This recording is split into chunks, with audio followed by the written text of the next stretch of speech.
أيا طالب العلم قم لا تنم فإن الزمان أيا طالب العلم قم لا تنم فإن اللهم صل على محمد وعلى آل محمد كما صليت على إبراهيم وعلى آل إبراهيم إنك حميد مجيد اللهم بارك على محمد وعلى آل محمد كما باركت على إبراهيم وعلى آل إبراهيم إنك حميد مجيد رب اشرح لي صدري ويسر لي أمري واحلل عقدة من لساني يفقهوا قولي اللهم انفعنا بما علمتنا وعلمنا ما ينفعنا وزدنا علما سبحانك لا علم لنا إلا ما علمتنا إنك أنت العليم الحكيم۔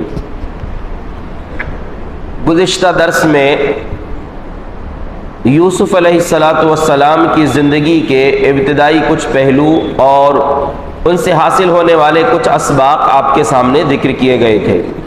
یوسف علیہ السلام عزیز مصر کے گھر میں رکھے گئے، اللہ نے ان کو رکھا اور وہاں رکھنے کا مقصد تھا علم اور تربیت، تعلیم اور تربیت۔ اللہ نے نبوت کا علم ان کو عطا کیا، علم و حکمت دیا، اور مصر کے وزیر کے ذریعے آنے والے وقت کے لیے ٹریننگ اور تربیت دیا کہ تمہیں کیسے ملک کے مستقبل کو سنبھالنا ہے۔ لیکن اس خیر کے اندر سے ایک شر نکلا کہ عزیز مصر کی بیوی جو ہے وہ یوسف علیہ السلام کو گناہ کے لیے آمادہ کرنے لگی، لیکن اللہ رب العالمین کے فضل سے یوسف علیہ السلام گناہ سے محفوظ رہ گئے، گناہ سے بچ گئے۔ یوسف علیہ السلام کی زندگی کا ایک لفظ بڑا قیمتی ہے جس کے ذریعے انہوں نے اللہ سے پناہ مانگی، معاذ اللہ، اللہ کی پناہ۔ پچھلے آزمائش سے بڑی آزمائش تھی یہ، بھائیوں کے ظلم سے نجات پائے تھے یوسف علیہ السلام جو عورتوں کے فتنے میں مبتلا ہوئے، اور نبی صلی اللہ علیہ وسلم کا فرمان ہے ما ترکت بعدی فتنة اضر علی الرجال من النساء، میں نے اپنے بعد مردوں کے لیے عورت سے بڑی آزمائش کچھ بھی نہیں چھوڑی۔ یعنی بہت خطرناک مسئلہ اور مرحلہ ہوتا ہے کہ انسان لڑکی کے، عورت کے فتنے سے بچ جائے، اور جو بچ گیا واقعی وہ اللہ کا ولی ہے۔ یعنی اگر اس نے اپنے آپ کو بچا لیا اللہ کے فضل سے تو بہت بڑا پرہیزگار انسان ہے۔ اس لیے یوسف علیہ السلام کے اس واقعے سے ایک بہت اہم بات یہ معلوم ہوتی ہے، انہوں نے جب اس عورت نے بہکایا تو اس سے بچنے کے لیے انہوں نے کہا تھا معاذ اللہ، اللہ کی پناہ، انہ ربی احسن مثوائی انہ لا یفلح الظالمون، بے شک میرے مالک نے مجھے اچھا ٹھکانہ دیا، یا میرے رب نے مجھ کو اچھا ٹھکانہ دیا، اس اچھائی کا بدلہ برائی سے میں نہیں دے سکتا۔ یہاں پر ایک سبق یہ ہے کہ یوسف علیہ السلام نے اپنے محسن، اپنے اوپر احسان کرنے والے اس وزیر کی عزت کا بھی خیال رکھا۔ بہت سے لوگ ہوتے ہیں جو جس تھالی میں کھاتے اسی میں سوراخ کر دیتے ہیں، احسان کا بدلہ احسان سے نہیں دیتے، اچھائی کا بدلہ برائی سے دیتے ہیں، غلط بات ہے یہ۔ یوسف علیہ السلام کے اس واقعے سے یہ بھی سبق ملتا ہے کہ کسی نے ہم پر احسان کیا ہے اس کے احسان کا بدلہ چکانا چاہیے۔ قرآن کہتا ہے هل جزاء الاحسان الا الاحسان، احسان کا بدلہ احسان ہی ہونا چاہیے۔ یوسف علیہ السلام نے اللہ رب العالمین سے دعا کی، کیونکہ صرف یہ اکیلی عزیز مصر کی بیوی نہیں تھی، آگے جیسا کہ اللہ نے بیان کیا کہ اور بھی عورتیں تھیں جو یوسف علیہ السلام پر اپنا داؤ آزمانا چاہتی تھیں۔ تو یوسف علیہ السلام نے دعا کی رب السجن احب الی مما یدعوننی الی والا تصرف عنی کیدہن اصب الیہن واکن من الجاہلین، کہا کہ اے میرے رب قید خانہ مجھے زیادہ پسند ہے ان لوگوں کے بہکانے سے، ان کے فریب میں میں آ جاؤں اس سے بہتر ہے کہ میں جیل چلا جاؤں گا، اور اگر تو نے مجھ کو نہیں بچایا، ان کے مکر و فریب سے تو نے میری حفاظت نہیں کیا تو میں ان کی طرف مائل نہ ہو جاؤں، وَأَكُمْ مِنَ الْجَاهِلِينَ، اور میں جاہلوں میں سے ہو جاؤں گا۔ بہت قیمتی سبق یہاں پر بھی ہم کو ایک ملتا ہے۔ پہلی یا دو چیزیں، پہلی بات یہ ہے کہ یوسف علیہ السلام نے دعا کی اس گناہ سے بچنے کے لیے، آگے کے فریب سے بچنے کے لیے، جو اس بات کا پیغام ہے کہ اللہ نہ چاہے تو انسان گناہ سے نہیں بچ سکتا۔ کوئی یہ نہ سوچے کہ میری اپنی پارسائی ہے، میرا کمال ہے کہ میں گناہ سے بچ گیا۔ اس لیے جب ام المومنین عائشہ صدیقہ بنت الصدیق رضی اللہ عنہا پر تہمت لگائے تھے منافقوں نے، تو پھر ان کی براءت کا، ان کی پاک دامنی کا اعلان اللہ نے قرآن کی آیتوں کے ذریعے کیا، اور اس میں ایک بات کہی وَلَوْلَا فَضْلُ اللَّهِ عَلَيْكُمْ مَا زَكَى مِنْكُمْ مِنْ أَحَدٍ، لوگوں جو بچ گئے ہو الزام لگانے والوں کو، یعنی ہوا یہ تھا کہ منافقوں کے ساتھ 3 صحابہ بھی شریک ہو گئے تھے، حسان بن ثابت، مصطح بن اثاثہ، حمنہ بنت جہش رضی اللہ عنہم، تو ان پر لوگوں نے کہا کہ یہ لوگ اس میں شریک ہو گئے، تو اللہ نے باقی مسلمانوں کو، صحابہ کرام کو یہ کہا جو قیامت تک آنے والے انسانوں کے لیے، مومنوں کے لیے سبق ہے کہ دیکھو اللہ کا فضل نہ ہوتا تو تم بھی نہ بچتے، یعنی اللہ کے فضل کی بنیاد پر ہی تم گناہ سے بچے ہو، اللہ کا فضل نہ ہوتا تو کوئی نہیں بچتے، تو اللہ کے فضل کے ذریعے ہی انسان گناہ سے بچتا ہے، اس لیے اللہ سے دعا کرتے رہنا چاہیے کہ اللہ گناہ سے محفوظ رکھے۔ دوسری بات یوسف علیہ السلام کے اس لفظ سے، اس دعا سے ایک سبق یہ ملتا ہے کہ اگر کوئی عالم اپنے علم کے مطابق عمل نہ کرے تو وہ عالم نہیں ہے، جاہل ہے وہ۔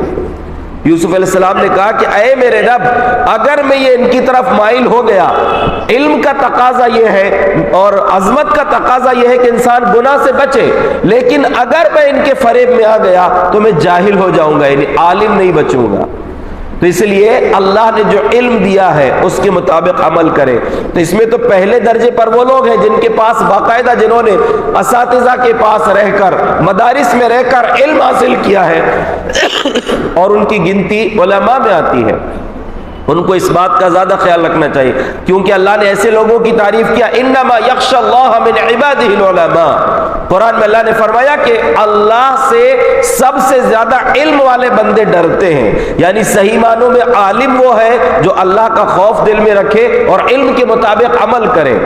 دوسری بات، دوسرا درجہ یہ کہ جس کو جتنا علم ہے، ہر انسان کو معلوم ہے کہ گناہ کیا ہے، نیکی کیا ہے، تو اللہ قیامت کے دن ایک سوال کرے گا ماذا عمل فیما علم، تمہارے پاس جتنا علم تھا اس پر عمل کتنا کیے تھے، بچے گا کوئی نہیں، سب کو عمل کرنا ہے۔ یوسف علیہ السلام قید خانے کے لیے تیار ہو گئے، اور ہوا بھی یہی کہ سب دیکھنے کے بعد بھی یہ بے گناہ ہے یوسف، وہاں کے وزیروں نے یا بالخصوص وزیر خزانہ نے اور اس کے عالم والی جو بھی ہوں، ان لوگوں نے فیصلہ کیا یوسف علیہ السلام کو قید میں کچھ دن تک ڈال دینا چاہیے، یعنی عجیب گندا معاشرہ تھا، وہ عجیب گندگی تھی کہ یوسف بے گناہ ثابت ہو چکے ہیں۔ کیوں ثابت ہو گئے؟ وہ ایک سمجھدار آدمی نے گواہی دیا تھا نا کہ کرتا پیچھے سے اگر پھٹائے تو یوسف سچے ہیں، سامنے سے پھٹائے تو زلیخا سچی ہے، اور یوسف سچے تھے۔ تو جب ثابت بھی ہو گیا تو قید خانے میں کس کو بھیج رہے ہیں؟ یوسف علیہ السلام۔ ان اور عورتوں سے یا عزیز مصر کی بیوی سے کوئی پوچھنے کو بھی تیار نہیں کہ کیا مسئلہ ہے تمہارا، ان کو کوئی سزا نہیں، یوسف علیہ السلام کو سزا، بے گناہی کی سزا۔ آگے ہوا یہ، جب یہ واقعہ شہر میں مشہور ہو گیا تو کچھ عورتیں تانا دینے لگیں، وقال نسوة في المدينة امرأة العزيز تراود فتاها قد شغفها حبا إنا لنراها في ضلال مبين۔ جب کچھ عورتوں نے، اور یہ عورتیں کون تھی معلوم؟ یہ سب بڑے گھرانوں کی عورتیں تھیں، یعنی سب جو سرکاری عہدوں پر تھے، مفسرین نے لکھا ہے جو بڑے بڑے لوگ تھے ان کی بیویاں تھیں، ان کے گھروں کی عورتیں تھیں، ان لوگوں نے ایک تانا دیا کہ یہ عزیز مصر کی بیوی عجیب عورت ہے، اس کے دل میں ایک غلام کی محبت سما گئی ہے۔ شغف بولتے ہیں دل کے پردے کو یا دل کے مرکز کو، کہا کہ عجیب عورت ہے کہ اس کے دل میں غلام کی، یوسف علیہ السلام غلام تھے اس گھر کے، خرید کر لایا تھا عزیز مصر نے، ایک غلام کی محبت یا پھر نوجوان کی محبت اس کے دل میں آ گئی ہے۔ انا لنراها فی ضلال مبین، ہمارے حساب سے تو بہت کھلی ہوئی گمراہی میں ہے۔ دو باتیں ہیں، یا تو ان لوگوں نے تانا دیا تھا یا وہ خود بھی دیکھنا چاہتی تھی کہ ہے ایسی کون سی چیز کہ وہ عزیز مصر کی بیوی فیضا ہو گئی، ہم بھی تو دیکھیں۔ اور بلکہ مفسرین نے ایک بات یہ بھی کہی ہے کہ باقاعدہ ان لوگوں نے اپنے آپ کو بنا سوا کر لائی تھی، کب؟ جب عزیز مصر کی بیوی کو یہ معلوم ہوا کہ یہ تانا دے رہی ہیں تو اس کا بھی مقصد ہوا کہ ذرا دکھاؤں، تو اس نے اعتدت لہن متکئا، ان کو دعوت دی باقاعدہ، وہ جتنی تھی سب، اور یہاں پر اللہ نے نسوتن کہا ہے، اصل میں ایک عورت کو بولتے امرأتن اور اس کی جمع تھی نساؤن، بہت ساری عورتیں، لیکن نسوتن کہا ہے، اس کو بولتے ہیں جمع قلت، وہ عورتیں زیادہ نہیں تھی، کم سے کم 3 تھی، زیادہ سے زیادہ 10 تک ان کی تعداد تھی، یعنی چھوٹی ٹولی تھی یہ. تو ان کو بلوائی اس نے زلیخا نے، عزیز مصر کی بیوی نے دعوت دی. وَأَعْتَدَتْ لَهُنَّ مُتَّكَأً، اور باقاعدہ ان کے لیے تکیے وغیرہ کا انتظام کی، گدوں کا، تکیوں کا، بیٹھو ذرا سکون سے. اور آتت کل واحدۃ منہن سکینہ، ان میں سے ہر ایک کو ایک چھری بھی دی تھی اس نے، یہ قرآن کہہ رہا ہے. اور جب وہ آ گئی بیٹھ گئی، چھری کیوں دی تھی؟ گوشت، بڑے بڑے ٹکڑے تھے گوشت کے، آپ نے بھی دیکھا ہوگا ویڈیوز میں، عرب کے لوگ پورا بھنا ہوا بکرا، بھنا ہوا اونٹ رکھتے ہیں، اس میں سے کاٹ کاٹ کے کھاتے ہیں. تو یا تو گوشت کے ٹکڑے بڑے بڑے تھے یا پھر فروٹس تھے جن کو کاٹ کے کھانا تھا، لیکن چھری رکھنا جو اس کو بھی کہ امتحان تھا. اور ان لوگوں نے یوسف علیہ السلام پر اپنا داؤ چلانے کی کوشش کی تھی، بن سور کر آئی تھی، پلاننگ سے آئی تھی کہ ہم بھی ذرا اپنا داؤ پھینک کر دیکھیں گے. تو جب زلیخا سب کو تیار کر کے بٹھا دی تو قالت اخرج علیہن، کہا کہ یوسف ذرا آؤ، اپنے حسن کا نظارہ ان کو کراؤ. فلما رأینہ اکبرنہ وقطعن ایدیہن، جیسے یوسف پر نظر پڑی تو ان کے حسن کو دیکھ کر یہ لوگ اپنے ہاتھ کاٹ لی. یعنی وہ مدہوش ہو گئی کہ یہ ہے کیا، یعنی حسن کا ایسا مجسمہ سامنے تھا کہ اس کو دیکھنے کے بعد غلام ہو گئی. مفسرین نے ایک بڑی اچھی بات کہی ہے، ایسی محبت سے اللہ کی پناہ مانگی ہے جو آپ کو غلام بنا دے. محبت جو غلام بنا دیتی ہے انسان کو، وہ محبت کچھ بھی کرنے پر آمادہ کر دیتی ہے. اور یہی غلامی والی محبت اگر اللہ اور اس کے رسول سے ہو جائے تو اس کی نیا پار ہو جائے گی. لیکن کسی انسان سے غلامی والی محبت نہیں، اس کو بولتے ہیں اندھ بھکتی. جب بہت زیادہ اندھا ہو جاتا ہے انسان کسی کی محبت میں تو پھر اس کو کچھ بھی نہیں دکھتا. تو وہ یوسف علیہ السلام کے حسن کے سامنے ایسی اندھی ہو گئی، فقطعن ایدیہن، اپنے ہاتھ کاٹ لیے ان لوگوں نے. اور بلکہ مفسرین نے کچھ نے یہ بھی کہا ہے، اور وہ یعنی تجربے کی بنیاد پر بھی اور دلائل کی بنیاد پر بھی کہا ہے کہ ان لوگوں نے باقاعدہ سازش کر کے آئی تھی اور یوسف علیہ السلام کو دھمکی دی تھی کہ اگر تم ہماری بات نہیں مانو گے تو ہم اپنے آپ کو مار ڈالیں گے. وہ کرتے نا کچھ لوگ، ہاتھ کاٹ لیے اپنا محبوب کے چکر میں، ہاتھ کاٹ لیتے ہیں، لڑکے بھی کرتے ہیں، لڑکیاں بھی کرتی ہیں. تو وہی حرکت ان لوگوں نے بھی کی تھی. بہرحال جو بھی مسئلہ ہو، لیکن یوسف علیہ السلام کو دیکھ کر انہوں نے اپنے ہاتھ کاٹ لی اور کیا کہا؟ حاش للہ ما ھذا بشرا، کہا یہ انسان نہیں ہے، ان ھذا الا ملک کریم، یہ تو کوئی بزرگ فرشتہ ہے. عرب میں یہ رواج تھا، جب کسی کی برائی کو بیان کرنا ہوتا تو اس کو شیطان سے تشبیہ دیتے تھے، اور کسی کی اچھائی یعنی اس کی خوبصورتی کو، اس کے حسن کو بیان کرنا ہو تو فرشتے سے تشبیہ. بھائی نہ شیطان کو کسی نے دیکھا نہ فرشتے کو کسی نے دیکھا. ایک تصور ہے انسان کے ذہن میں کہ شیطان مطلب بری صورت ہے اور فرشتہ وہ حسین صورت ہے. تو کہا کہ یہ تو کوئی فرشتہ دکھتا ہے. یوسف علیہ السلام نے کہا کہ اللہ ان سے بچا لے مجھ کو، اب تک تو ایک تھی ابھی اور بڑھ گئی، اب ان کے فتنوں سے، ان کے فریب سے میری حفاظت فرما. اللہ تبارک و تعالیٰ نے ان کی دعا قبول فرمایا اور یوسف علیہ السلام قید خانے میں بھیج دیے گئے. قید خانہ پہنچے، دیکھیے پھر ایک خیر کے اندر سے ایک تکلیف والی چیز نکلی کہ عزیز مصر کے گھر میں عزت کے ساتھ تھے، لیکن اس عزت اور اس اچھائی کا نتیجہ نکلا کہ قید خانے میں بھیج دیے گئے. قید خانے میں چلے گئے. یوسف علیہ السلام وہاں پر ایک بہترین زندگی گزار رہے تھے، کسی اعتبار سے بہترین عمل کے اعتبار سے. وہاں پر ان کے ساتھ قید خانے میں 2 لوگ اور داخل ہوئے تھے اسی بیچ میں. تو وہ دونوں نے ایک خواب دیکھا. ایک خواب یوسف علیہ السلام کی مصیبت کا سبب بنا تھا. اب یہاں دوسرا خواب ہے. خواب اچھا تھا وہ، لیکن اس کا نتیجہ جو ہے برا نکلا. یہاں یوسف علیہ السلام کے ان 2 ساتھیوں نے خواب دیکھا. قال احدهما انی ارانی اعصر خمرا وقال الاخر انی ارانی احمل فوق رأسی خبزا تأکل الطیر منه. کہا کہ میں نے خواب دیکھا ہے کہ میں شراب میں چوڑ رہا ہوں، اور دوسرے نے خواب میں دیکھا کہ میرے سر کے اوپر روٹیاں رکھی ہیں اور پرندے اس میں سے کھا رہے ہیں. ہم کو خواب کی تعبیر بتاؤ. انا نراک من المحسنین، یقیناً آپ محسنوں میں سے سمجھ میں آتے ہیں. محسن بولتے ہیں بہت اچھا آدمی. کیوں محسن کہا ان لوگوں نے؟ احسان کے کئی مطلب ہو سکتے ہیں. اصل میں لغوی اعتبار سے یہ ہے فعل الشیء علی اکمل الوجوہ. احسان بولتے ہیں کسی بھی کام کو سب سے اچھے طریقے میں انجام دینا. یوسف علیہ السلام کیا کرتے تھے؟ بہت مصروف رہتے تھے عبادت میں، رات میں لمبی عبادت کرتے تھے، نماز پڑھتے تھے. دوسرا یہ کہ جو بھی ضرورت مند رہتا تھا اس کی خدمت کرتے تھے قید خانے میں. یوسف علیہ السلام کے اخلاق بڑے اچھے تھے، تو وہ اخلاق کی بنیاد پر انہوں نے کہا کہ آپ محسن ہیں. اس لیے اہل علم نے ایک بات یہ بھی کہی ہے کہ یوسف علیہ السلام حسن الخلق تھے، جو ان کی مصیبت کا سبب بنا. بھائیوں نے بھی اسی بنیاد پر، یعنی حسن الخلق یعنی خوبصورت تھے، پیدائش کے اعتبار سے اچھے تھے، تو والد صاحب بھی محبت کرتے تھے، لیکن نتیجے میں بھائیوں نے دشمنی کیا اور اسی خوبصورتی کی بنیاد پر عزیز مصری کی بیوی نے بھی جو ہے بہکانے کی کوشش کیا. اور حسن الخلق تھے یعنی اخلاق بڑے اچھے تھے، تو اس بنیاد پر جیل سے بھی نکلے وہ اور کنویں سے بھی نکلے. عزیز مصر کی عزت بھی ان کو ملی. تو یوسف علیہ السلام سے انہوں نے کہا کہ ہم آپ کو محسنوں میں سے سمجھتے ہیں. یا احسان توحید کے معنی میں بھی توحید کی دعوت آپ دے رہے ہیں، یا توحید پرست ہیں آپ، یا نیکی کرنے والے، جو بھی ساری چیزیں اس میں شامل ہیں.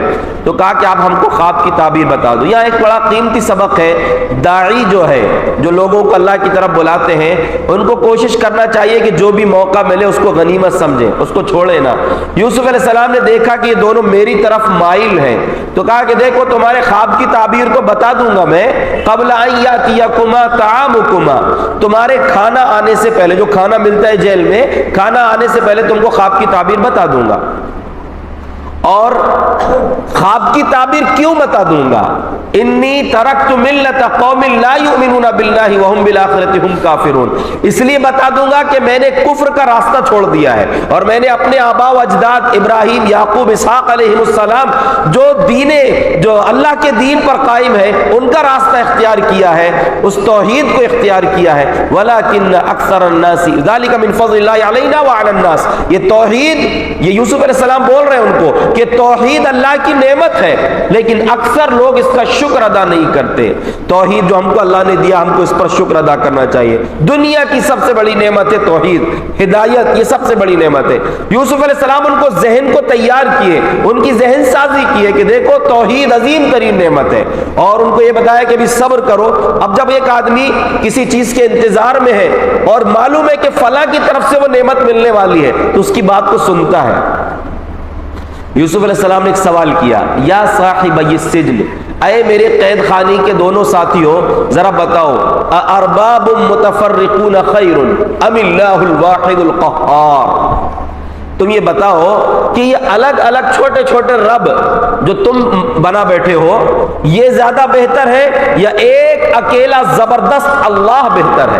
اچھا دیکھیے، اللہ رب العالمین کی صفات جو ہیں اکثر دعوت کے موقع پر رحمت کی، اس کی بخشش کی، یہ والی باتیں بتائی جاتی ہیں. یہاں پر قہار، زبردست، غلبے والا، یہ صفت کیوں لائی گئی ہے؟ اصل میں مسئلہ تھا، یہ دونوں جو تھے وہ بادشاہ کے آدمی تھے، اور یوسف علیہ السلام بھی آگے چل کے ایک ملک کی زمام حکومت سنبھالنے والے تھے. اس مناسبت سے قہار اور اللہ کی عظمت کو، یعنی بادشاہت کے مقابلے میں اللہ کی بادشاہت کو بتانا چاہتے تھے یوسف علیہ السلام، اس لیے قہار والی صفت بیان کیا.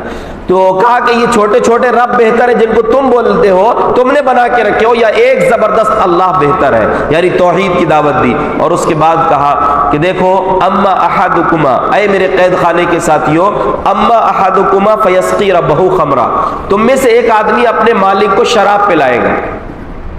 یوسف علیہ السلام نے بولا نہیں کہ تم پلاؤ گے اور تمہارے ساتھ یہ ہوگا، دونوں کا الگ الگ نہیں بولا، اور پہلے خوشخبری کر دینے والی بات سنائی.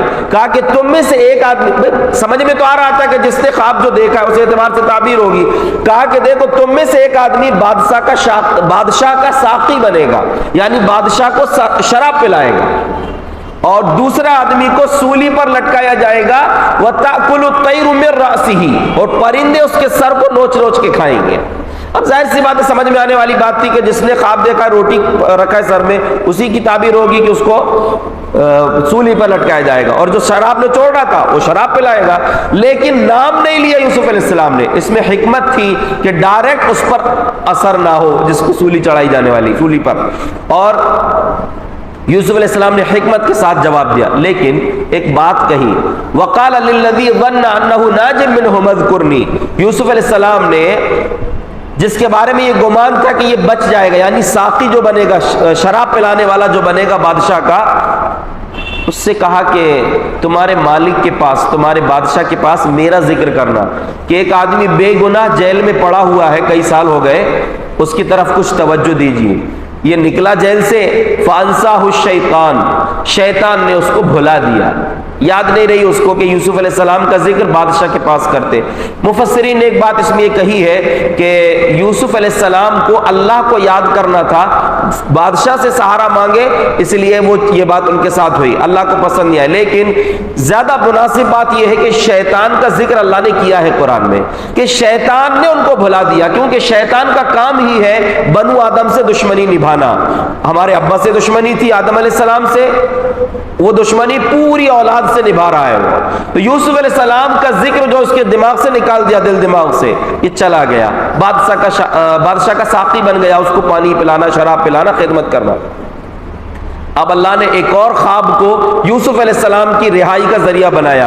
بادشاہ نے خواب دیکھا، بادشاہ نے خواب کیا دیکھا؟ اچھا، یوسف علیہ السلام نے خواب ایک ہی بار دیکھے تھے، لیکن یہ ساقی اور بادشاہ نے یہ خواب بار بار، وہی خواب دکھتا تھا بار بار بادشاہ کو بھی، تو بادشاہ نے خواب دیکھا، انی ارا سبع بقرات سمان، میں خواب میں کیا دیکھ رہا ہوں؟ بادشاہ نے اپنے جو اس کے وزراء تھے، خوابوں کی تعبیر بتانے والے، علم والے لوگ تھے، ان سے کہا کہ دیکھو میں خواب دیکھا ہوں، یا بار بار خواب نظر آ رہا ہے کہ 7 موٹی گائے ہیں، وہ 7 دبلی گائے ہیں، 7 دبلی گائے موٹی گایوں کو کھا لے رہی ہیں، اور 7 ہری بالیاں ہیں اور 7 سوکھی بالیاں ہیں، اب مجھے خواب کی تعبیر بتاؤ اگر تم کو آتی ہو تو۔ بادشاہ کو بھی یقین نہیں تھا یہ بتا سکیں گے کہ نہیں۔ بہرحال بادشاہ کے جو تھے وہاں کے وزیر، ان لوگوں نے کہا کہ اضغاث احلام، یہ سب پراگندہ خواب ہے، کوئی اس کی تعبیر نہیں ہے۔ وقال الذي نجا منهما وادكر بعد امه، وہ دونوں میں سے جو کامیاب ہوا تھا، کیونکہ جیل سے نکلے تھے تو ایک وصولی ہو گئی اور یہ جو ہے بادشاہ کا ساقی بن گیا، تو اس کو اب یاد آئی، برسوں بعد یاد آئی کہ ایک شخص ہے جو خوابوں کی تعبیر بتاتا ہے، لیکن اس کی دیکھیے اس کی حرکت۔ مفسرین نے ایک بات کہی ہے کہ اس نے یہ نہیں کہا، ارے یاد آئی ہو اس کو کہ یوسف، اس نے مجھے خواب کی تعبیر بتایا تھا، یہ نہیں بولا کہ بادشاہ سلامت ایک شخص ہے، وہ جیل میں بیچارہ کئی سال سے، آپ اس کو بلوائیے اور اس سے خواب کی تعبیر پوچھے، وہ ضرور بتائے گا میرے خواب کی سٹیک تعبیر بتایا تھا۔ نہیں، اس نے کیا کہا کہ میں تم کو اس خواب کی تعبیر بتا سکتا ہوں، فارسلون، مجھ کو بھیجو، مجھ کو کہیں جانے کی اجازت دو، یعنی یہ بھی نہیں بتایا کہاں جا رہا ہوں، مجھ کو جانے کی اجازت دو، میں آ کے تم کو خواب کی تعبیر بتا دوں گا۔ مفسرین نے ایک بات کہی ہے کہ کچھ لوگ ہوتے ہیں جو دوسرے کے کام کا کریڈٹ خود لے لیتے ہیں، کام کسی اور نے کیا، نام میرا ہونا چاہیے، یہ بہت بری حرکت ہے یہ۔ اور اللہ رب العالمین نے یہود و نصارہ کی، اہل کتاب کی صفت بتائی ہے، کیا صفت بتائی ہے؟ یحبون ان یحمدوا ما لم یفعلوا، یہ قرآن میں اللہ نے بتایا، الفاظ شاید تھوڑے کچھ ہو سکتے ہیں، یعنی ترجمہ یہ ہے کہ وہ لوگ اہل کتاب یہ پسند کرتے ہیں کہ جو کام نہیں کیے اس کام پر ان کی تعریف ہونا چاہیے، یعنی بھلی کام کچھ بھی نہیں کرے، کام دھیلے کا نہیں کرے، لیکن نام ہمارا ہونا کہ ہمارے رہتے میں اتنے بڑے بڑے کام ہوئے، تو وہی کام اس نے بھی کیا۔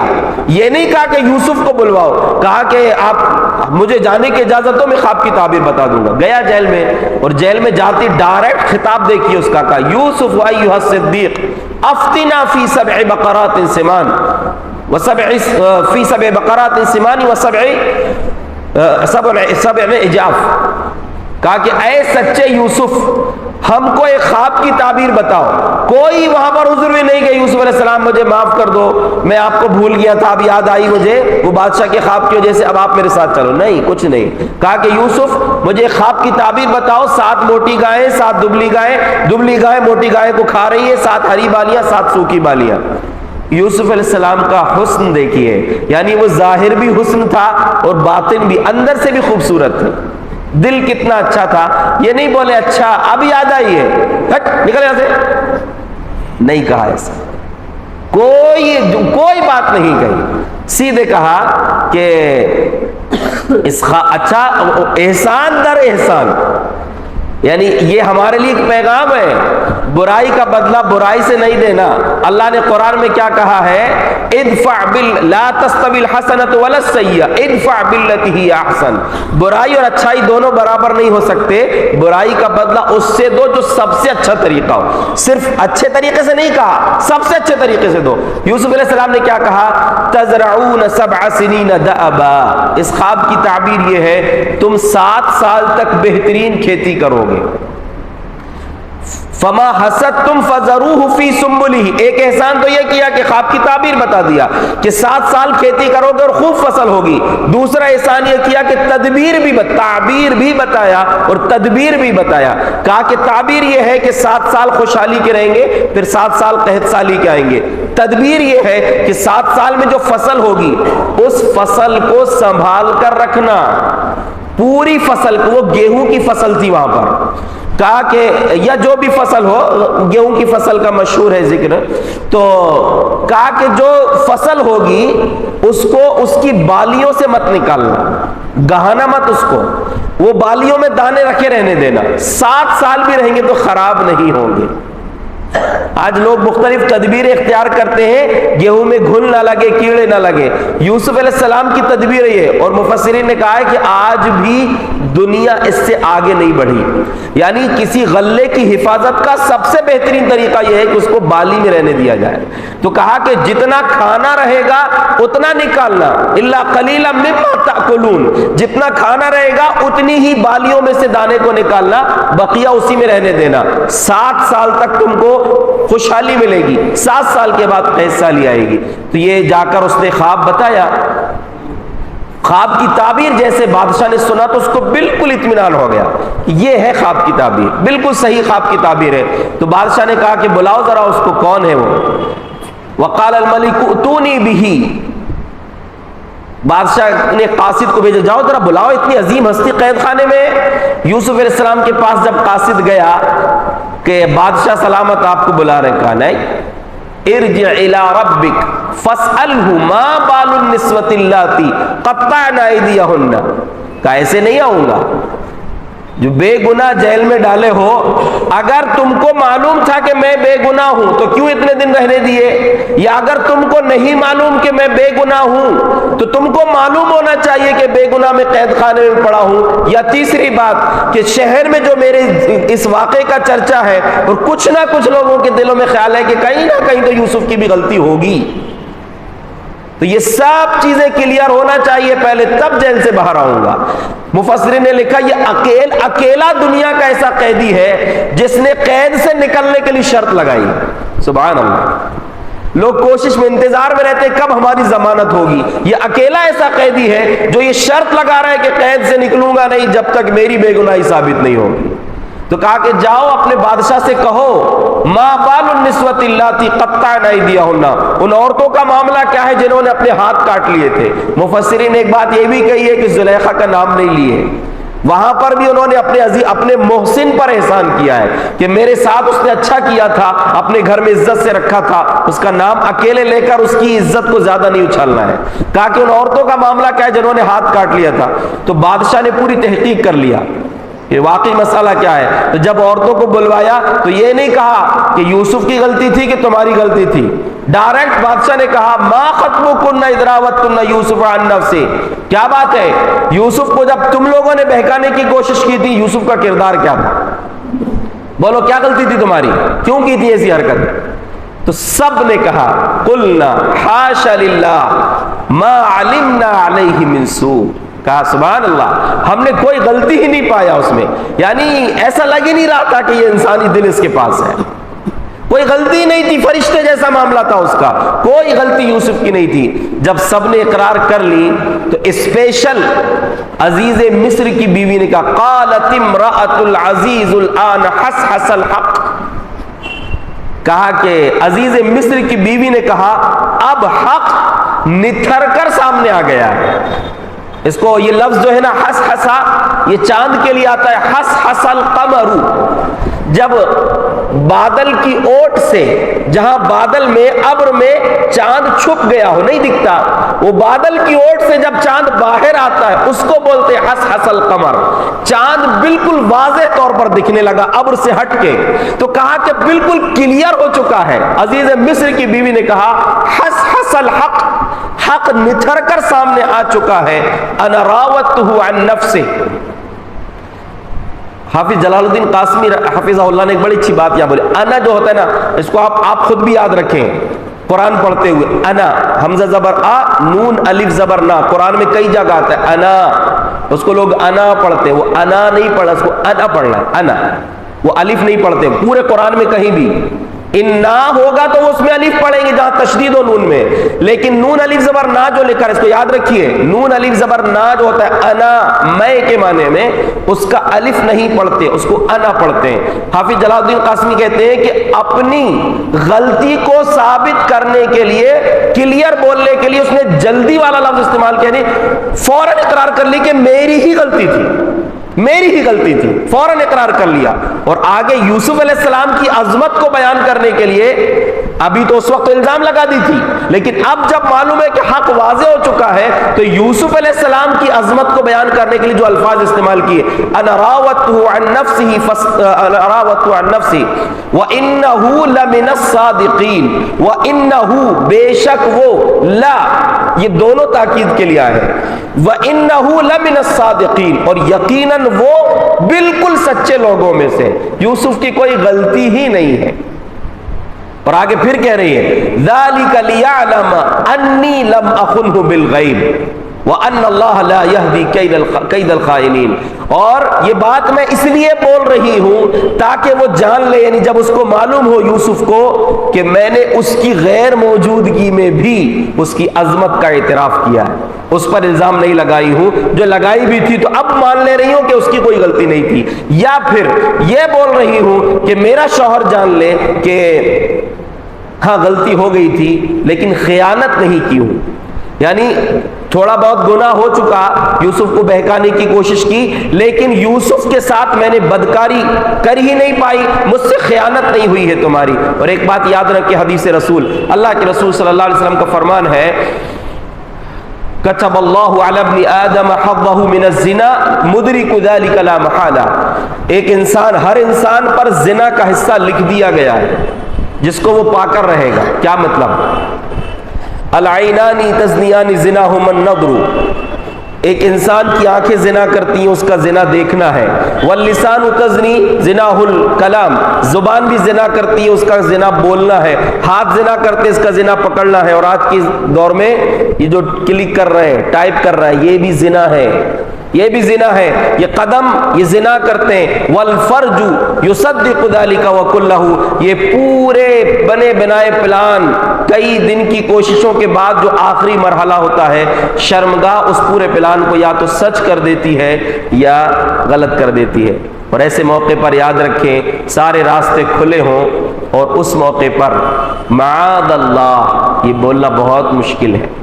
سچا دل ہوگا تبھی زبان سے نکلے گا معاذ اللہ. اور یہ بھی یاد رکھیں یوسف علیہ السلام کو جو دباؤ ڈال رہی تھی، عزیز مصر کی بیوی تھی، سارے دروازے بند تھے، یعنی ایک تو تنہائی بھی تھی، دوسرا دباؤ بھی تھا. جس کا احسان ہوتا ہے اس کا دباؤ بھی ہوتا ہے، کبھی کبھی دباؤ میں آ کر انسان گناہ کر لیتا ہے. لیکن اس موقع پر یوسف علیہ السلام نے کہا تھا معاذ اللہ، اللہ کی پناہ. اور ایسے موقع پر جو اگر بول دے معاذ اللہ، اپنے آپ کو گناہ سے بچا لے، تو اتنا بڑا قسمت والا ہے کہ قیامت کے دن عرش کا سایہ اس کو ملے گا. نبی صلی اللہ علیہ وسلم نے فرمایا 7 خوش نصیب عرش کے سائے کے مستحق ہوں گے. وَرَجُلٌ دَعَتْهُ امْرَأَةٌ ذَاتُ حَسْبٍ وَجَمَالٍ، ایسا انسان جس کو بڑے عہدے والی عورت نے، خوبصورت عورت نے، عہدے والی اور خوبصورت والی، بالکل عزیز مصر کی بیوی، ایسی عورت نے دعوت دی ہو گناہ کی، بڑے گھر کی لڑکی نے دعوت دی ہو اور خوبصورت بھی ہو، اور وہ نوجوان بول دے معاذ اللہ، نہیں چاہیے، جنت کی حور چاہیے. اللہ رب العالمین اس کو جنت میں جانے سے پہلے عرش کا سایہ نصیب کرے گا. یوسف علیہ السلام کی بے گناہی ثابت ہوئی. اور اللہ رب العالمین نے یہ پیغام ہم کو دیا ہے، اپنی زندگی کا محاسبہ کیجیے۔ اس کے بعد یوسف علیہ السلام کو اللہ نے پھر ایک نئے دور سے گزارا، وہاں پر ایک نئی عزت اللہ رب العالمین نے بخشی، انشاءاللہ اس کا تذکرہ ہم کل کے درس میں کریں گے۔ اللہ رب العالمین اس یوسف علیہ السلام کے احسن القصص سے جو اسباق ہم کو مل رہے ہیں، اللہ ہمیں ان کے مطابق اپنی زندگی کو گزارنے کی توفیق عطا فرمائے، آمین۔ وآخر دعوانا الحمدللہ رب العالمین۔